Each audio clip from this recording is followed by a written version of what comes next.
Welcome to today's Dashcam Diary of a Disabled. Headed off to my chiropractor appointment. I stopped to get gas for a minute. My gas light's on. My maintenance required light is on because I need an oil change. And I just got my lights indicating all kinds of stuff right now. I'm just broke as F. I just had to borrow $20 from my nephew last night. I feel so embarrassed. I don't like borrowing money, but let alone, especially some from my nephew, but I've been picking him up from work, and granted it's not very far. It is very helpful to have a little bit of gas. However, putting $10 in my tank, my gas light was already on, and when I left the gas station with $10 of gas, my gas light's still on. So I afforded myself at least 1 to 2 more miles per gallon that I can get right now. So I basically will make it to my appointment, but making it to a gas station from there, we'll see what happens. I can't be late for this appointment. I have already spent too much time leaving town, and chronically late has to me. Not only am I chronically happy, but I'm chronically late. It's just ridiculous. I can't leave the house to save my life and time. But luckily my adjustments at my chiropractor appointment have been relatively easy.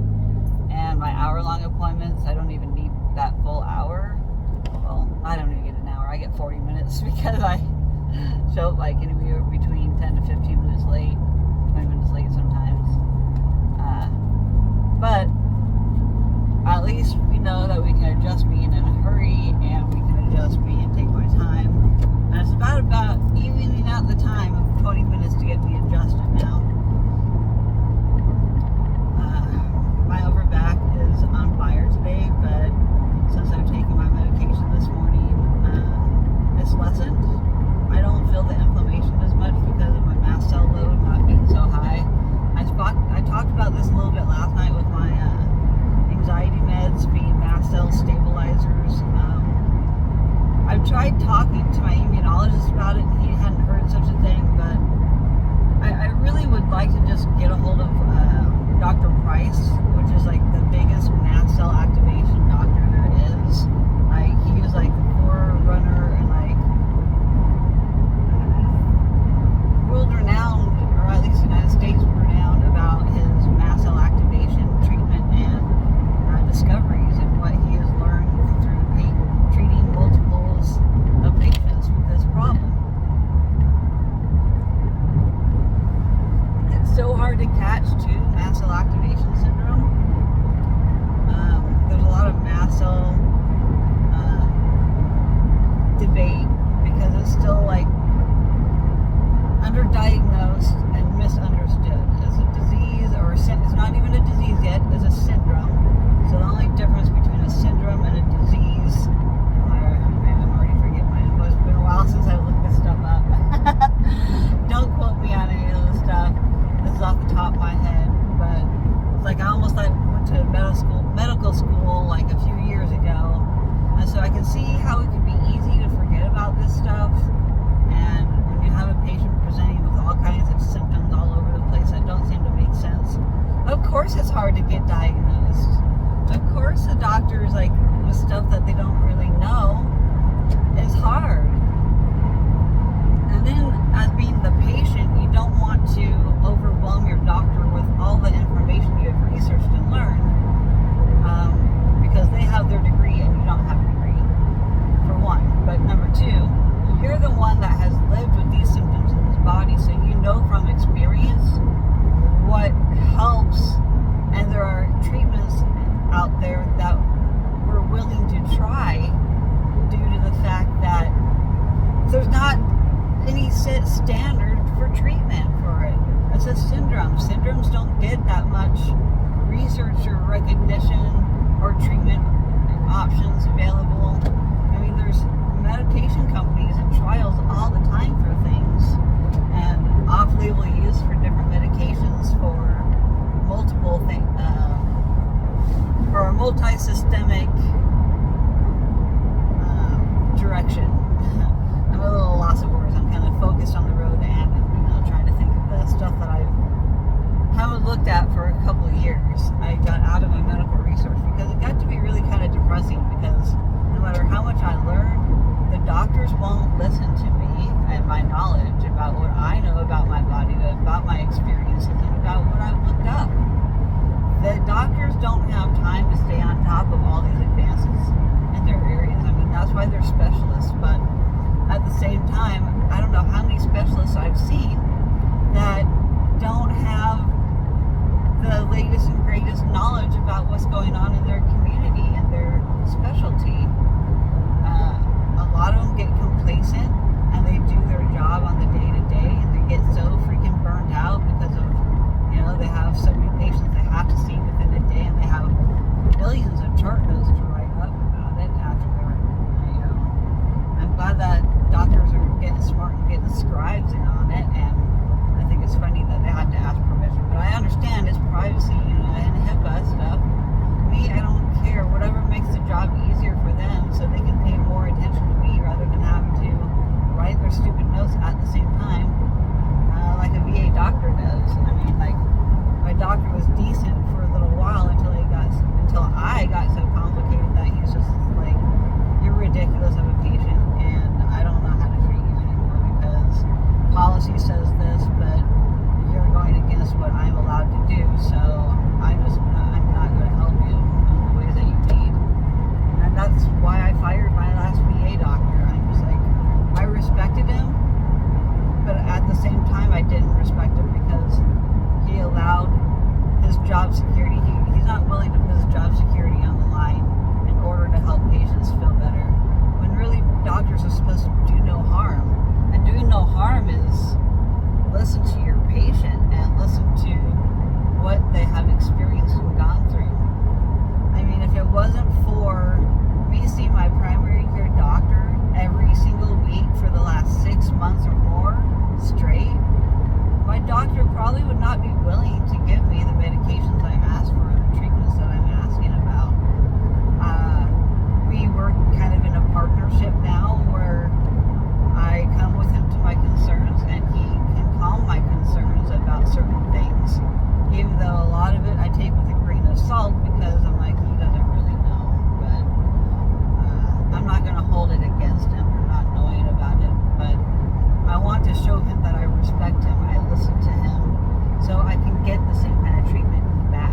And I think that's maybe where I messed up in my past. I get just so in a panic and anxiety state that my logic brain kind of gets turned off, and then my fight or flight response is triggered, and then I just can't communicate effectively. My ADHD, my spectrum, I shut down. I have meltdowns. I have so many triggers from my past traumas that I'm still working on, and I plan to always work on.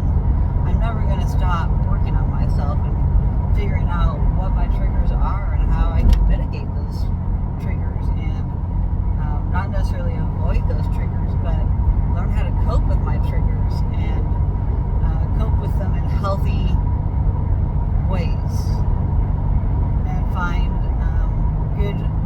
good routines of healthy practices of working my muscles out every day, taking my medication on time, ordering it on time. I'm about 50%, maybe 65% through with getting through my paperwork and getting that. My strong brain is coming back. I just have to work myself up. I have to build myself up. I have to work. It's a slow process. Going through PTSD and having triggers come at me different sideways some days. Some days I don't expect them to happen at all. Some days I'm kind of prepared for them and I'm just on edge and I'm like, okay.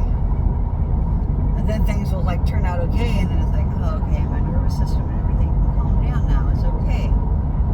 It's not as bad as I thought it was going to be. Like the morning of my mental health medication management doctor appointment, I cried and I was so upset and I was so much full of anxiety.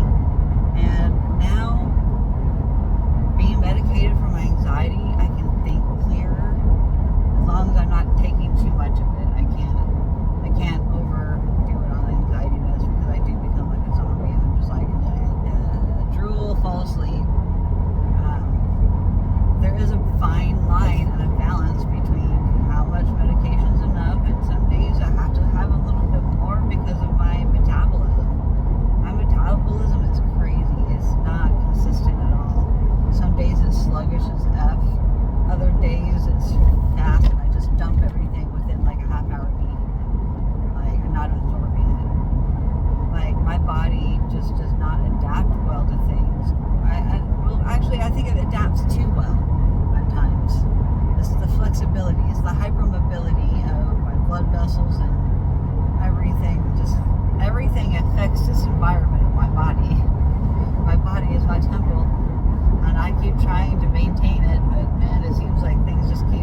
bubbling in one spot, and then I'm like, okay, let me take care about this spot.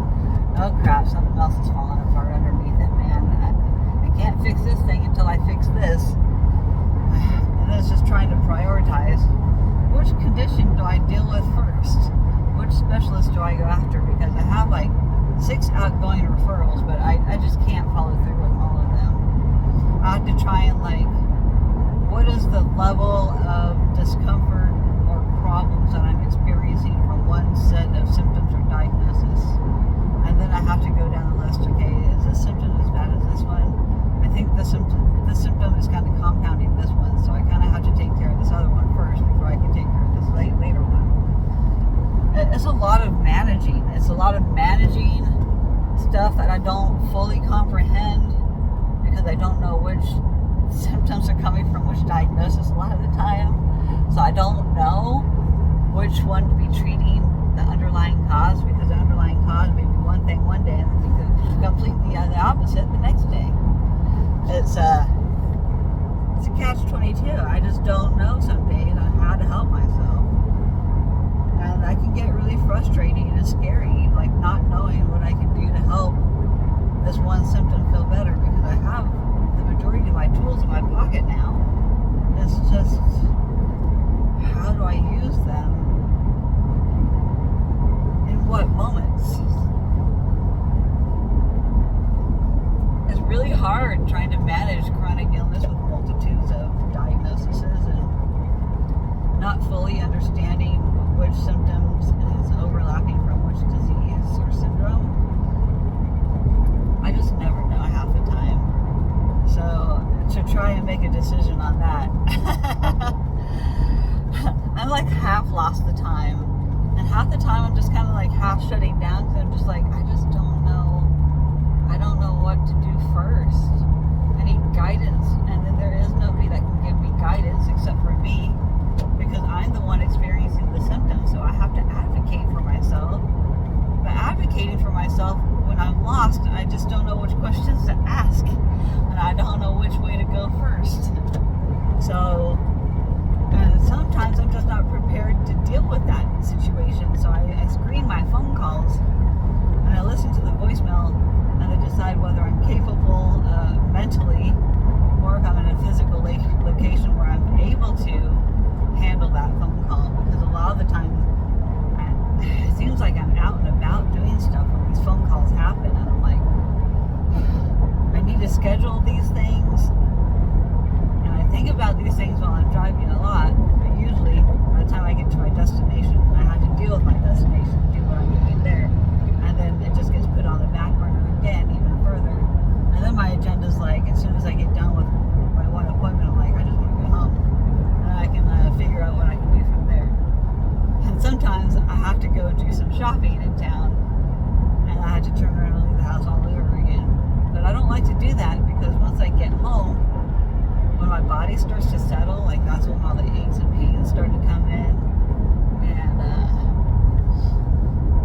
it's hard to get out of that physical state to change your mental state to be able to move forward and just get back up. So a lot of the time I just wear myself ragged, because I'm like, I got the energy now. Okay, I feel these symptoms coming on, but I'm just going to ignore them and just keep going, because I really, really, really want to get this one or two or three tasks done. And as the time goes on and my body starts to just really fatigue itself out, and just like, bitch, you better lay down. You're going to have worse problems if you don't. And then I did feel quite a bit of achy last night. I decided to try and work out some muscles in bed. I was doing some like pelvic lift type of like bridging kind of exercises to try to strengthen up my hips and core. It's been at the top of my mind a lot more recently about I really want to get into shape. I stopped buying the sugar 2 days ago. My edema is getting so much better already. Like, it's still there, yeah, granted, it's there, but my face is starting to get more narrow again. My cheeks aren't like out to here. I'm so excited that I'm finally choosing to get rid of that extra inflammation and edema from sugar that I don't need. But I tell you what, it's coming down off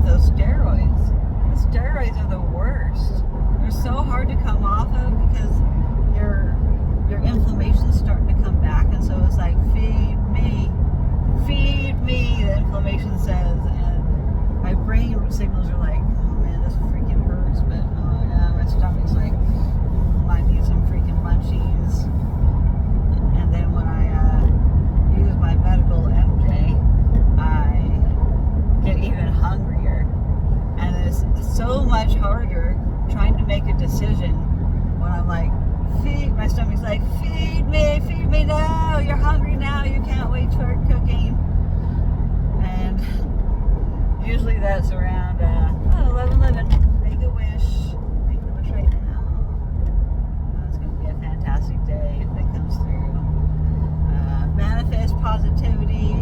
1111 repeat numbers are good luck. They're messages from our guardian angels saying to keep going. Certain numbers have different meanings. I like numerology stuff. I think it's interesting. Do I really think there's much basis behind it? I don't know. But I like to think that anything is possible, and just you gotta believe. I know no matter how hard I believe that I'm not sick, I'm still sick. I'm a realist at the same time. My head is in the clouds half the time, but the other half the time I'm down to earth, and a lot of this stuff sucks down here. But I realize this, and I understand this, and I'm going to grow and get stronger from this. Whatever experience I'm experiencing, it's only temporary. Change is the only thing constant in life.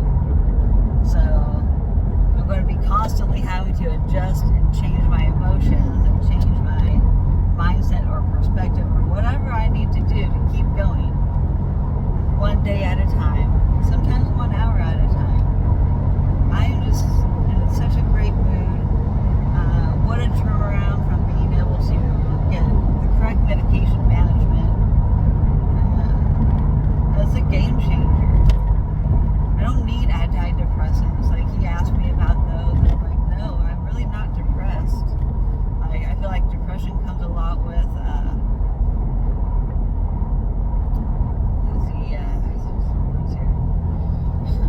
lost my words. Depression just comes with other things that I don't have those symptoms of very often. If anything, I have more sad, some seasonal, whatever depression. I can't remember what the A stands for. I just know seasonal depression. I get that around the winter, and it's because I can't go outdoors very easily. I can. It's just my body doesn't function well in cold at all. It doesn't really function hot either. Springtime and fall are probably the best for my body to learn how to adapt to. I just don't like being wet. I hate getting wet because anytime I'm wet, I have to just get out of those wet clothes. It just drunches me to the bone. I feel like I'm more skins and skin and bones than I am anyways. I still got fat on me, and I still got. Gravity sucks for women when we get older. I'm in middle age now, so things are starting to sag. Things are getting a little more flabby, but that is my goal, is to start working on this flab. I have my arm free weights at home. I have no excuse not to be doing them. I can be doing them while I'm in bed watching these DJs. I started watching EDC DJs line up this morning. I'm so excited. I don't even know half these DJs. I know a total of 10 or under the whole lineup. The lineup is freaking ridiculous. Maybe I'll try and figure out how to put the link into my description box to show the lineup of all the DJs playing at EDC Las Vegas. I mean, there's 8 stages, 18 carnival rides, no lines. You don't have to pay extra for carnival rides. There's a general admission, and then there's also a VIP. So the VIP basically gets to cut in front of the line. And I have VIP because I'm disabled and I can't be waiting in lines for too long because I can't stand for too long in one spot. It really messes with my body. I'm thinking about trying to find a way to get one of those maybe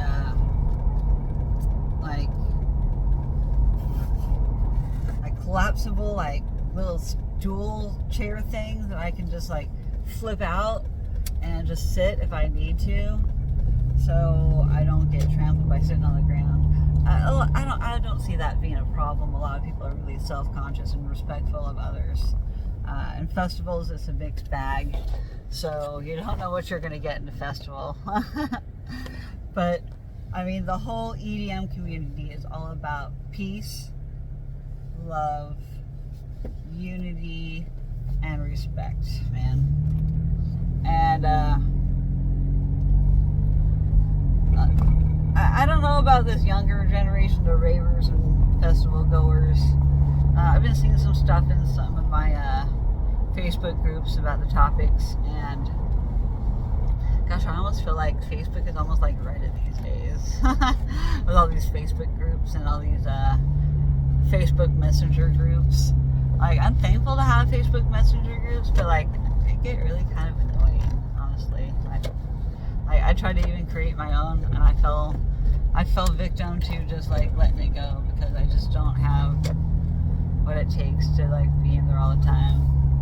But it also depends on the people in those groups too. Like, I can see the difference between my Facebook support groups, messenger chats, versus like the EDM community and like raver community chats. I still feel like those are like a little cliquey. I feel like they're cliquey to an extent. People that like make some of the most badass designs are definitely more recognized and sought out to talk to, and people react to their stuff a lot more. My stuff that I make are just like so minimal, and I don't get that many like reactions from. It is what it is. I know my stuff is not as amazing as some of these other artists, and I am giving them credit too. Like their cuffs and stuff are freaking amazing, and their macrame of pony beads to make wallets and purses and like bucket hats. I'm like, holy crap! Like, all I know is their basic stitches, and I've never learned how to macrame or anything like that. The closest I ever got was making hemp necklaces, and that is just the four. I think it's called the four. I don't know what it's called. I just know it's like a four. You just do a 4 knot and just do that on repeat, and that's what gives it the spiral. Now, if you do the 4 one way and then alternate the direction of the 4, then that's what makes you the flat macrame, like hemp necklaces. That used to be really big in the 90s, and I'm so glad that they're coming back right now in the 2020s. It's freaking awesome. I still need to dig out all my 90s gear from when I was in high school, because I still fit in that stuff. I'm still about the same size I was in high school. I've gone up and down in weight so much over the last 30 years. I've been as fat as 160 pounds. My high school weight was 115. So I went up to like 55 pounds heavier than I was in high school. And right now, I'm at like 130, like 128. Like my body likes to hover in between like 125 and 130. And I feel like that's a decent weight for me. Ideally, I would love to be back at 120. I don't need 115, but ideally I would like to be back at 120. I feel like my body has like just enough fat to cover what it needs to in all the right places. Once I lose the fat in the places that are undesirable, I have to tone them out, and I have to do target exercises to get those areas that I want to improve on. And with EDS and having POTS, it's a little harder to do. I'm at a higher disadvantage having these medical problems, getting back into shape, but my body is super flexible, so at the same time, it's harder, but it's easier at the same time. I don't know how to describe it. It's just, I can notice results pretty quickly with my stuff. I'm at my chiropractor appointment here also. My aunt and cousin just left, and so I just said bye to them. Anyways, I gotta go. Peace out, y'all. Have a great day too.